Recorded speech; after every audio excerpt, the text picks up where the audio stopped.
Bien-aimés dans le Seigneur, Shalom. Nous sommes dans la joie de nous retrouver pour une nouvelle semaine de méditation. Nous sommes le lundi 2 août 2021 et nous vous saluons au nom de notre Seigneur et Sauveur Jésus-Christ.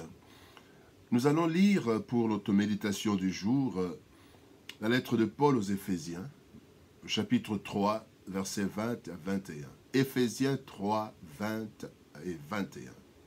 Voici ce que déclarent les Écritures. Or, à celui qui peut faire, par la puissance qui agit en nous, infiniment au-delà de tout ce que nous demandons ou pensons, à lui soit la gloire dans l'Église et en Jésus-Christ, dans toutes les générations au siècle des siècles. Amen. Les dépassements divins. Les dépassements divins. Tel est le thème de notre méditation de ce lundi 2 août 2021. Bien-aimés dans le Seigneur, en comptabilité, il y a ce qu'on appelle les dépassements de crédit. Aller au-delà du prévu. En dépassement, ce déplacement, en fait, peut concerner, en matière de dépassement, ce dépassement peut concerner les dépenses prévues ou alors les recettes escomptées. Si le dépassement des dépenses est déconseillé, le dépassement des recettes est une bonne chose, souvent souhaitée. Dans le texte du jour, il est question de dépassement, de recettes de nos budgets spirituels. En effet, lorsque nous demandons à Dieu, nous lui présentons en fait nos besoins. Donc, ce que nous espérons avoir. Et ce passage nous révèle que Dieu est capable non seulement de nous donner ce que nous attendons, mais il peut aller infiniment au-delà de nos attentes. Quand nous présentons un besoin à Dieu, c'est un peu comme si nous présentons un budget. Nous avons besoin de telle chose. Nous le présentons. Et Dieu va au-delà de nos attentes. Il va en dépassement. Pourquoi le Seigneur nous donnerait-il plus que ce que nous avons demandé? Pourquoi? C'est ce que nous allons voir à travers 3 raisons, non exhaustives. Mais nous allons voir 3 raisons qui peuvent faire que Dieu aille en dépassement divin, ou dépassement budgétaire, si on peut dire, des recettes que nous attendions. La première chose, c'est la décision divine souveraine. La grâce divine. Nous constatons parfois, bien-aimés, un semblant d'injustice, selon certaines personnes, dans la distribution des bénédictions de Dieu. Il est écrit dans Exode chapitre 3, verset 19, quand Moïse demande à Dieu de lui montrer sa face, sa gloire plutôt. Il lui va lui montrer la grâce, mais il dit, je fais grâce à qui je fais grâce et miséricorde à qui je fais miséricorde. Il est souverain. Dieu est libre de bénir qui il veut, au-delà de toute attente, dans sa souveraineté. Il l'a décidé, il le fait. Dans la parabole des ouvriers de la dernière heure, qui se trouve dans Matthieu 20, il paraît clair que ceux qui n'ont fait qu'une heure méritaient en fait moins que ceux qui étaient venus à la première heure. Ceux qui sont venus à partir de 6 heures.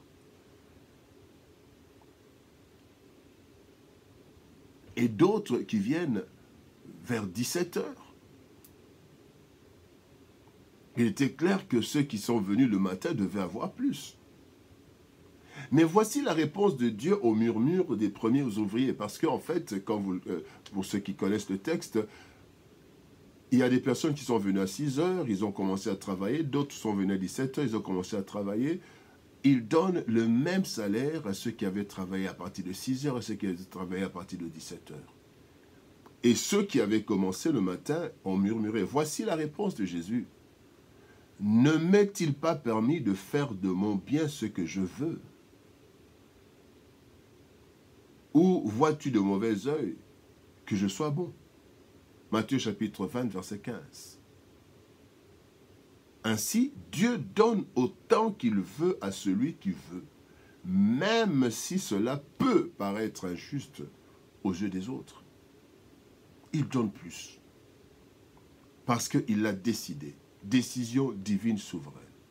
Deuxième raison que nous pouvons évoquer, c'est le véritable besoin à cause de la sous-estimation humaine.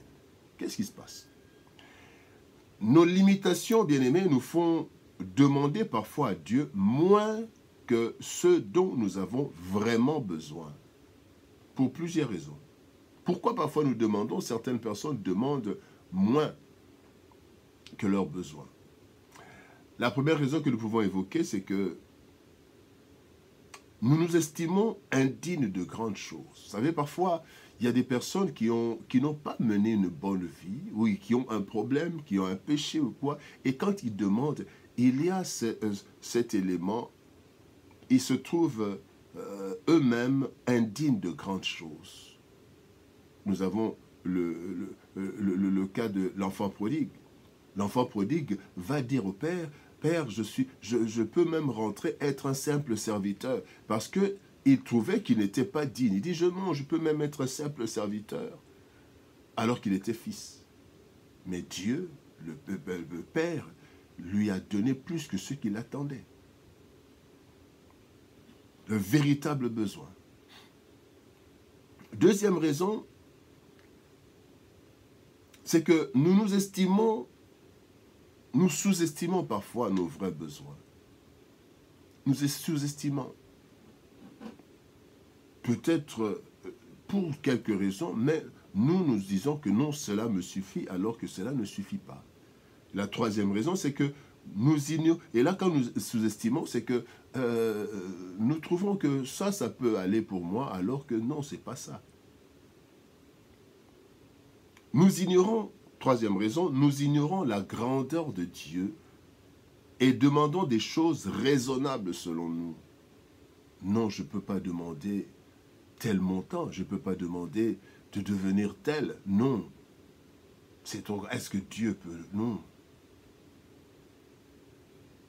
Cet homme estropié ne savait pas, le paralytique, il ne savait pas que Christ pouvait le sauver. Et si Christ lui avait demandé, qu'est-ce que je peux faire pour toi, il aurait pu dire tout simplement, aide-moi à me jeter dans l'eau quand l'ange bouge l'eau. Parce qu'il ignorait la grandeur de celui qui était devant lui. Et Dieu lui a donné plus que ce qu'il avait demandé. Pourtant, Dieu, bien-aimé, connaissant nos vrais besoins et dans sa toute-puissance, souvent ignorée, eh bien, Dieu est capable de faire infiniment plus. N'est-ce pas qu'il est écrit dans Romains chapitre 8, verset 26 ? Nous ne savons pas ce qu'il nous convient de demander dans nos prières. Voilà pourquoi il faut l'assistance du Saint-Esprit, parce que nous sommes parfois, nous sous-estimons nos besoins, nous ne savons pas ce qu'il convient de demander. Troisième raison, le fait que Dieu dépasse nos attentes, c'est ce que nous voulons appeler le bonus de récompense. Un bonus de récompense. Quand le cœur de Dieu est particulièrement touché. Il y a des attitudes, bien-aimées, et des vies qui touchent particulièrement le cœur de Dieu, au point qu'il agit au-delà de nos attentes. Nous avons comme exemple le cas, bien-aimé, que nous voyons dans la Bible, le cas du roi Salomon. Salomon, bien-aimé, dans 1 Roi, chapitre 3, nous voyons cette histoire de Salomon, cette étape de la vie de Salomon. Il demande la sagesse, alors qu'un chèque en blanc lui avait été délivré par l'Éternel. Dans 1 Roi chapitre 3, verset 5, la Bible dit « L'Éternel apparut en songe à Salomon pendant la nuit et lui dit « Demande ce que tu veux que je te donne. » Quelle aubaine! Demande ce que tu veux. Voyons la réaction. Et puis, qu'est-ce que Salomon demande? Salomon ne demande que la sagesse. Alors que Dieu lui a dit « Demande ce que tu veux. » Je pose la question, si Dieu apparaissait, il nous apparaissait et t'apparaissait, mon frère, ma soeur, et il dit, demande ce que tu veux. Oh là là, quelle liste! Alors, voyons la réaction de Dieu face à cette demande. Cette demande de Salomon plut à Dieu. Nous sommes dans 1 Roi chapitre 3, versets 10 à 13. Cette demande plut à Dieu. Et Dieu dit, voici, j'agirai selon ta parole. Je te donnerai un cœur sage et intelligent, de telle sorte qu'il n'y aura personne avant toi qu'on ne verra jamais, et qu'on ne verra jamais personne de semblable à toi. Voici le bonus de récompense.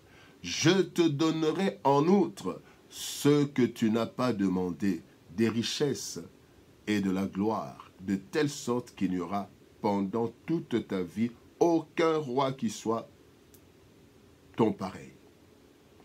Bien-aimé, ce dépassement est certainement un bonus de récompense à Salomon. Cela peut aussi être fait à chacun de nous, bien-aimés, si nous plaisons particulièrement à Dieu. Job a connu aussi ce dépassement bonus. Il ne demandait pas autre chose que son rétablissement, sa guérison. Mais compte tenu de son attitude exemplaire, il est écrit, quand nous lisons Job chapitre 42, lisons le verset 10, le verset 12, le verset 13 et le verset 16. Il est dit, « L'Éternel rétablit Jacob dans son premier état, quand Jacob eut prié pour ses amis. Et l'Éternel lui accorda le double de ceux qu'il avait possédés. » Pendant ces dernières années, Job reçut de l'Éternel plus de bénédictions qu'il n'en avait reçues dans les premières. Il posséda 14 000 brebis, 6 000 chameaux, 1000 paires de bœufs et 1000 ânesses. Il eut 7 fils et 3 filles. Il n'y avait pas dans tout le pays d'aussi belles femmes que les filles de Jacob. Leur père leur accorda une part d'héritage parmi leurs frères. Bien-aimés, les dépassements divins. L'Éternel, par sa toute-puissance, est capable de nous donner au-delà de ce que nous demandons et nous espérons.